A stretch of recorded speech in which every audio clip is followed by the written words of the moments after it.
एक छोटी सी गवाही है अपने बेटे के लिए। बुध को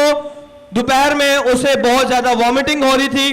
और वॉमिटिंग इतनी शदीद हुई कि मैं उसे हॉस्पिटल में लेके गए और जब हॉस्पिटल में सारा डायग्नोज किया तो पता चला कि 4 साल 5 महीने का मेरा बेटा है, मन्नत से उसका नाम है। खुदावन का शुक्र अदा करते हैं। उसे अपेंडिक्स की डिक्लेरेशन दी, डॉक्टरों ने कहा कि इसे अपेंडिक्स है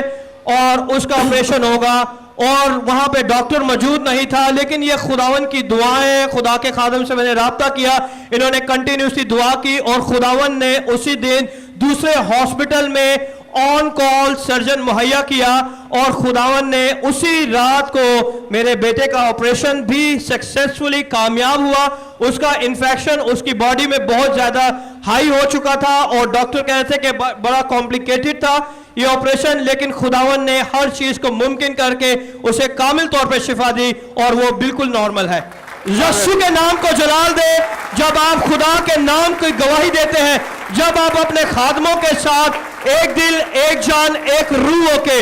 उनके साथ मिलकर यीशु के नाम को जलाल देने के लिए खिदमत करते हैं, तो खुदावन आपकी छोटी सी छोटी जगह में भी अपना जलाली हाथ बढ़ा के आपकी जिंदगी में मौजूद करने की गुण रखता है।